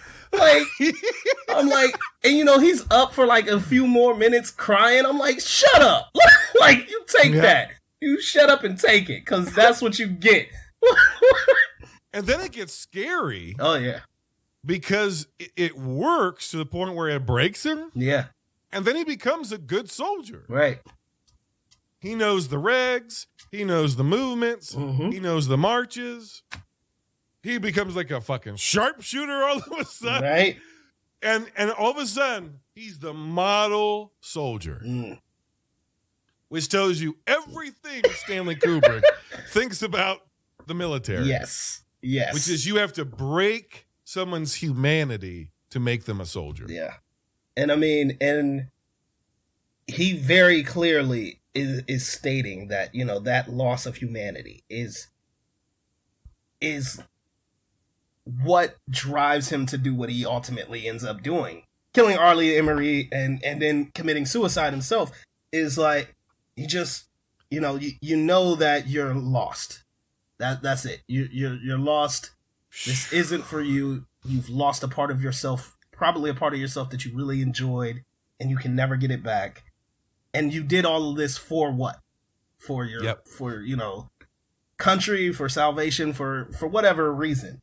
And that loss drives him to madness. And in one way you could argue this is totally Stanley Kubrick saying, this is what I think of the military. Like, in the most harshest terms possible. Well, what we see with Private Pyle, in that first half of the film, we see with everybody in the second half of the film. It goes from the personal of this one guy's story. The breaking, the madness, the loss of humanity, the corruption of the soul, the death, the whatever. It goes from one guy to, by the end of this, it's everybody on both sides. Yeah. On the Viet Cong side, on the U.S. side, the inhumanity of everybody, including Joker, and including all of these people who Matthew Modine's character has spent most of his time not in combat. Right. He's still a piece of shit. Right. Right? They're itching. They're itching to kill. They're itching to get out there and to be killers and to be murderers. And they're laughing and they're cracking jokes, and they're doing sight gags with corpses. Right. Right? Yeah. And you're like, they're all piles. Every last one of them has become a private pile. Absolutely. A lot of people really didn't get that. They really didn't understand and reconcile the two sides of this movie, because you have such high humor in the first 40 minutes. And, you know, it's a really great, perfect comedy, like I said. And then the second half of the movie is a really dramatic, it's like a high come down from whatever you were on the first few minutes to this like dark, really destructive deconstruction of humanity and man in war. Like, part of the reason why this is my number one is that this gave me more appreciation for my number 5. As a way of, like, you know, coming back around to his very first film and basically being a takedown of war and what it does to the man. You could tell that whatever he was reaching for in Fear and Desire, he totally nailed in Full Metal Jacket. He's still throwing in. He's got the bird, the word. He's still throwing in the off-kilter music. It's all the Kubrick touches. Yes. And historically, I've been one of those people. It's like, I love the first 45 minutes. You could get rid of the rest of the movie. It doesn't work for me. Right. Yeah. You know, because all it was to me, especially when I was younger, all it was to me was that quote. I think Two Live Crew pulled, right? Wasn't it Two Live Crew? Who pulled it like, oh, me so horny. Yeah, love you a long time. Me loving you a long time. Yeah. So as I'm like 14 watching this, I heard that on the radio or in my cousin's car before I ever saw this movie. And I'm a 14-year-old. Right. And so I'm laughing. And then you really think about it, boy, this is not funny. No, this is dark stuff. Like, and I felt so bad too, because it was like, I'm like, I had heard, you know what I'm saying? You talk about like being, whether you've seen the movie or not, just, you know, being absorbed in the culture, you'll come across stuff. I've heard that Asian Vietnamese stereotype my entire life. The whole, you know, me love you a long time, sucky $5. I'm like, you know what I'm saying? I'm like so freaking racist. I'm like, oh my God, that's terrible. And then to find out this is the movie where it originated from, and what it meant in that period, I'm like, oh, that's foul. Like, and then guys refusing to pay the full $15. Really, $15? Really? like, I'm like, oh man, it was brutal. But like, again, it just, you know, no one really thinks about what an occupation means when you're talking about war. An occupation means that those guys who go to war live and stay in that area, and they occupy it, which means they are enemies of the people there. Like you see, you know, it's a major city, so we have to assault with tanks. We roll in the streets, so they send us in first squad, make sure that there are no Vietnamese waiting with B-40 rockets to blow the tanks away. So we clear it out and we roll the tanks in, basically blow the place to hell. When we're in Hue City, it's like a war, you know, like what I thought about a war, what I thought a war was supposed to be. There's the enemy, kill them. Well, I don't think there's any question about it. I mean, we're the best. I mean, all that bullshit about the air cav. When the shit really hits the fan, who do they call? They call Mother Green and her killing machine. Do I think America belongs in Vietnam? I don't know. I belong in Vietnam. I'll tell you that. Can I quote LBJ? I will not send American boys 8 or 10,000 miles around the world to do a job that Asian boys ought to be doing for themselves. They believe that they're liberators, right? That's the idea. They're liberators.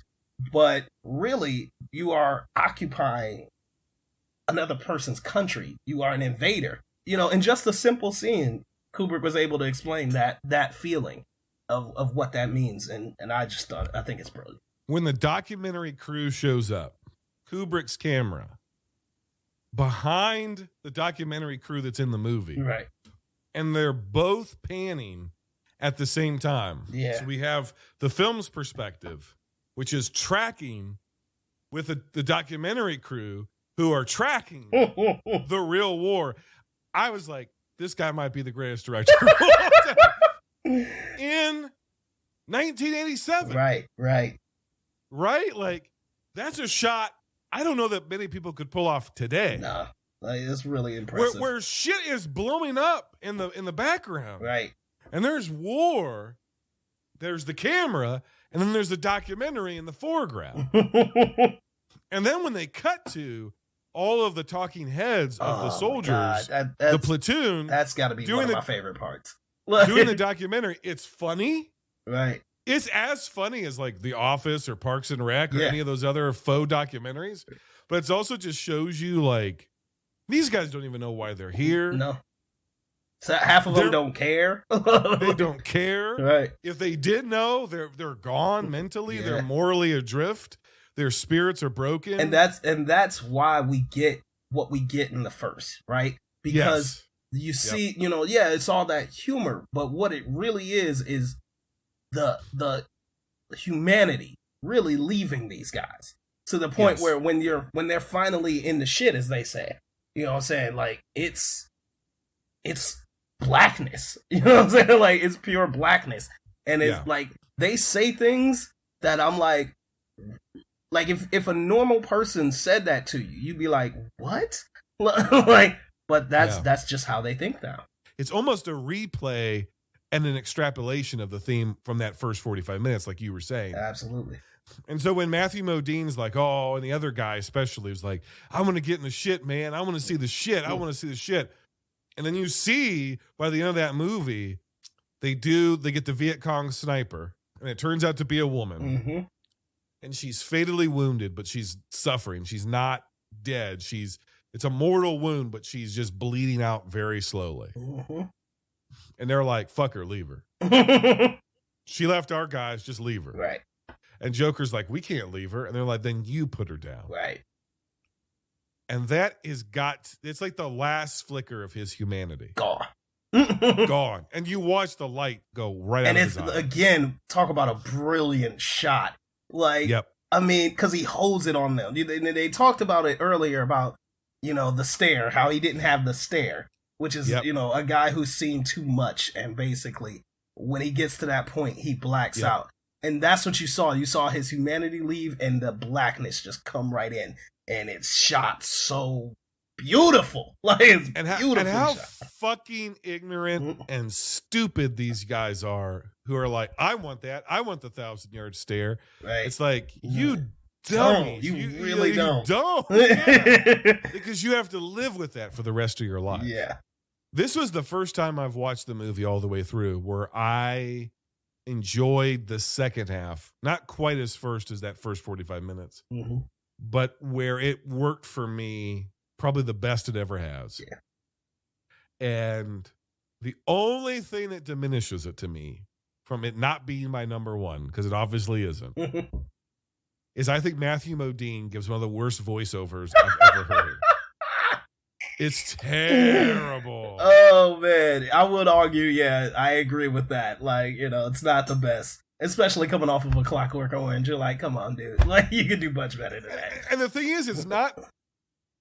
A lot of times with voiceover, you're like, well, the script for the voiceover is terrible. The script for the voiceover is not terrible. Matthew Modine is terrible. The guy doing the voiceover is terrible. And honestly, I think he's the worst part of the movie. I think Modine as Private Joker is the weakest. Even the non-Baldwin that's in this movie is really good. Right? Everybody is so good in this movie, except for Matthew Modine. It's bizarre. I'm not even arguing that, but I think that's kind of on purpose, right? Like, okay, talk to me. Like, about that. I think he's purposefully presented as one of the weaker characters, particularly in the second half of the movie. Because in the first half of the movie, he's actually one of the best, right? He's one of the best recruits. You know what I'm saying? He's the one that they put in Private Powell in charge of.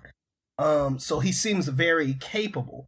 But it's once he gets into the field where he's no longer, he's not an infantry guy. He's not a combat guy. He's a journalist. You know what I'm saying? And it's like, really? Like, you know what I'm saying? So, like, you don't really want this. You know what I'm saying? It's one of those things that, like, you purposely chose something weaker than what you've been trained to do, essentially.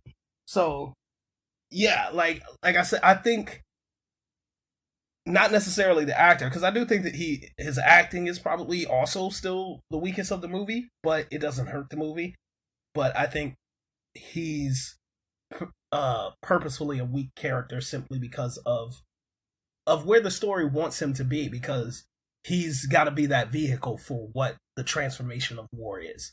Got you. Yeah.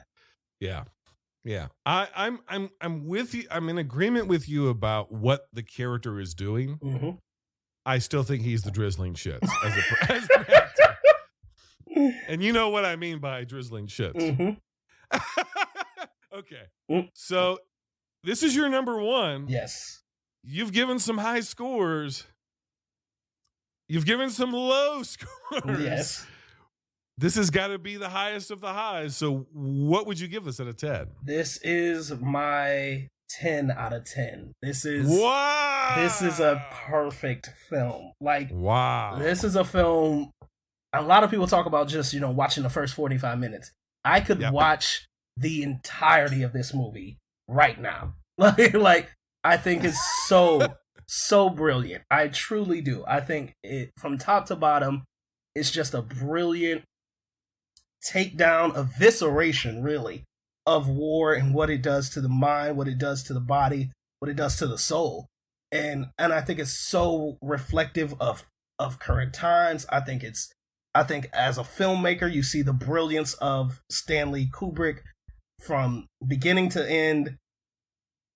I can't, the performances are great. R. Lee Emery's an all-timer. Vincent D'Onofrio, I mean, come on. Like, yeah. Brung it in ways that I didn't even expect. Yeah, to me, it's top tier. I still haven't seen 2001. I still haven't seen The Shining. I still haven't seen Eyes Wide Shut. And I still believe wholeheartedly this will be my favorite Kubrick film. Wow. Yes. That is high praise. Yes. I'm just behind you with a 9 out of 10. Yes. It's my number 2 for the week. There's just something about Dr. Strangelove that just worked. To me, it's an insane film. Yes. And it's just, I share a sensibility with the movie. Let's just put it like that. Listen, I'm not even arguing with you. I totally can see it. It's perfectly fine. All right, it is time for a recap. Coming in dead last for me is Fear and Desire, 6 out of 10. Coming in number 4 is Spartacus, 7 out of 10. Still a really good movie, but compared to the rest of these, it just doesn't quite. It's not the Kubrick we want. Right. Coming in number 3, it's the 70s. It's ugly in more ways than one. It's a Clockwork Orange, 8 out of 10. Really close to being the top of the week, which was a surprise for me, but it just fell short of being added to the short list. Is Full Metal Jacket, 9 out of 10, and being officially added as my next and final entry onto the short list. It's Dr. Strangelove, which I give a perfect 10 out of 10. What's your recap, Phoenix? All right. My recap coming in astonishingly low at 5 is Fear and Desire, 3 out of 10. Coming in at number 4, I agree with everything you said. It's great. It's just not as great as everything else on this list. Spartacus with an 8 out of 10. Coming in at number 3, just shy at an 8.2. It is A Clockwork Orange. Follow that up. We are switched with our 1 and 2s. Dr. Strangelove coming in at number 2 with an 8.5. And my number 1, which I think is the greatest Stanley Kubrick film ever made, even without seeing the rest of his work, Full Metal Jacket, coming in at number 1, a full 10 out of 10. If out of the 5 films you watched this week, you had to give a recommendation, it doesn't have to be Full Metal Jacket, but if you, it can be, but if you had to give a recommendation, what is your recommendation of the week? It's Full Metal Jacket. It's definitely Full Metal Jacket. I'm sorry. It has to be. Well, you're going to be a homer for Full Metal Jacket. I'm going to be a homer for Dr. Strangelove. We're sticking with our picks this week. You can't really go wrong with either one of those movies. No. Just please know, have an idea of what you're getting yourself into. I recommend doing it this way, like going through a person's filmography chronologically. Yeah, chronologically, and especially for a filmmaker that you're not familiar with. Because, I mean, you get to learn so much about their style and what they do differently than everybody else. This was the best way to do it. And I don't even think I would have had this great of appreciation for Full Metal Jacket if I hadn't done it this way. So.